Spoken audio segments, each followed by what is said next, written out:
Hi guys, welcome back to my channel. So in my past mental health videos, I have talked a lot about how the benefits of CBT can really help you and change your life. But I realised that I've never actually done a video on CBT and why it's good. I just stated that it was good.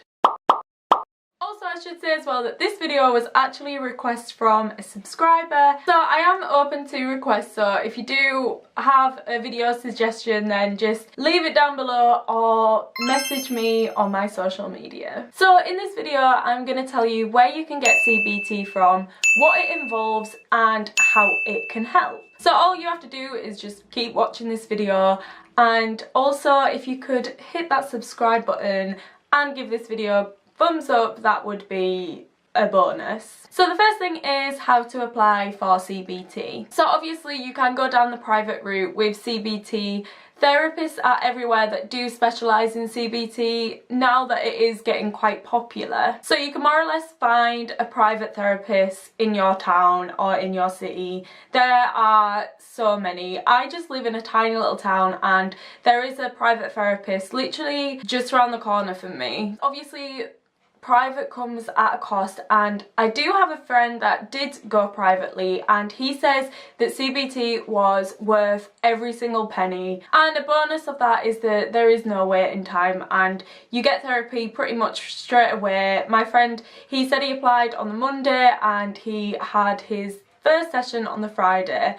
But what I did was go through the NHS, so I'll talk about the process of that. But if you're not from the UK or if you do opt to go through the private route, then I will leave a timestamp in the description below. So with the NHS, obviously it's free, but I think the time that you have to wait to get yourself an appointment is the thing that puts people off the most. But what I think with this is that once you do apply, you are on the waiting list. You're never taken off it. At least when you are on the waiting list, you are going to get an appointment eventually. Even if it is months down the line, it's better than not being on the waiting list and never having a chance to get an appointment. So the first thing that I did was I went to my doctor. The reason that I wanted therapy was because I had postnatal depression after I had my son Edward. So once you have a baby in the UK, you get an appointment 6 weeks postpartum. I remember my midwife and my health visitor did say that this is an important appointment because you can tell them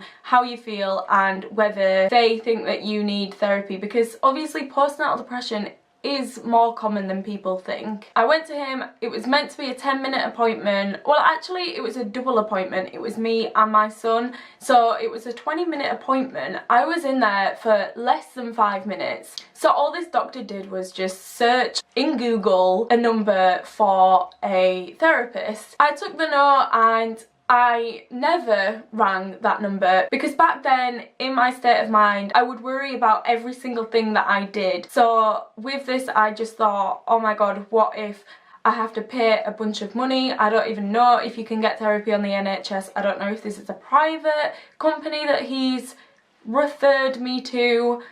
I just want to say that is not a referral. When your doctor just gives you a number, that's not a referral. A referral is what I did next. So a few months later, I think it was about 3 months, I went to my doctor's again, this time to a different doctor. So she told me that she would refer me and just to leave everything up to her. A few weeks later, I got a letter in the post and this had an appointment for an interview, and it had, I think, about 2 or 3 pages of ratings on how you felt. The service on the NHS in my area at least is called the IAP service. So these are the people that did the phone interview. So the person on the other end of the phone, she just asked me the questions that were on the paper, and then I had to say what my rating was on, like, what I rated my mood on at that time. So after this interview, this is when the waiting game starts. I was lucky because I was on the priority list because I did have a young child, and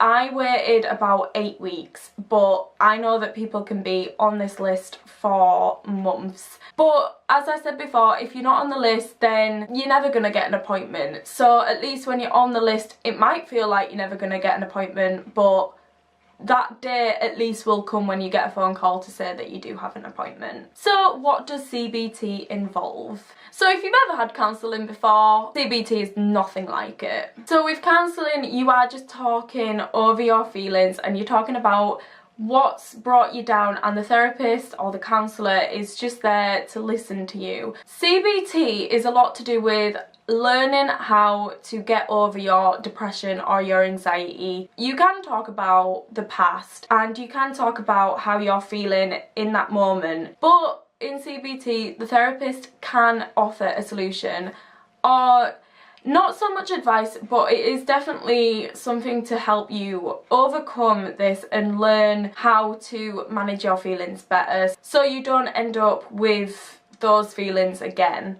Another thing is with CBT is that you do get homework. So this might seem a little bit daunting, but you feel like you're learning something. So what my therapist did was she gave me snippets out of a book called Overcome Depression One Step at a Time. So in a chapter you would have just a few paragraphs about relatable things that you might do when you do have depression or anxiety. And then there's an exercise that you basically just fill out how you related yourself to what these examples were. So then the next week in the session we would talk about the homework, and then she would offer a solution of how to overcome the things that I had written about. And then for the next homework she would give me a sheet of the solution that we talked about during the session, and I would just have to fill out how I had used that solution in my everyday life during the week. I do hope that makes sense actually. I think I might do another video of examples of the homework that I was given and base it on something that I did overcome. Something else that I had to do on a weekly basis was fill out a mood chart. This was similar to the one that I did on the interview, but I think there was just a few less questions because it was only 2 sides. For the first few weeks when I was filling it out, I thought this is so pointless because I'm never gonna get that rating of 0 on any of these. I'm always gonna feel anxious, I'm always gonna feel suicidal. I've felt like this all of my life. But I remember on my final session we actually went through the sheets week by week, and I just remember looking through these and I was just so proud of myself for finally being able to just feel normal again. Well, not again, because I don't think I've ever felt normal, but yeah, I am anxiety and depression free, at least for now anyway. This is also really good for the therapist as well because it kind of shows to them what they can offer to you as a solution for a specific problem, because not everyone is going to score high on these things. Like, there are examples of worrying too much about different things.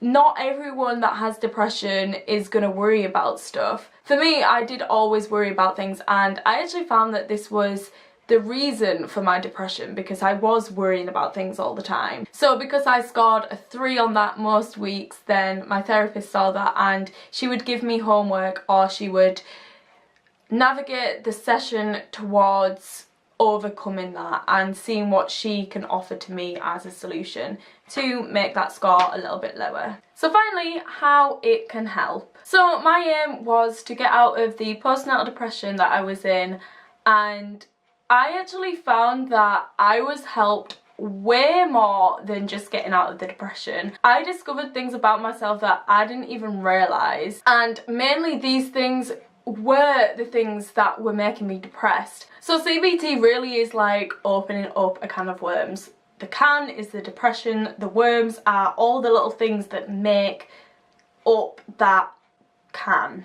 Also, the most life-changing thing that helped me was how to sleep at night. Even when I was a child, I would never sleep. I was probably the worst baby that would always just get up all the time, and yeah, I've just never been able to sleep. So what my therapist did was she gave me a solution of how to fall asleep at night. There is actually a specific concept that did help me, and it's called rumination. This video is already long enough. I don't want to go into that because I think it alone does deserve a whole other video.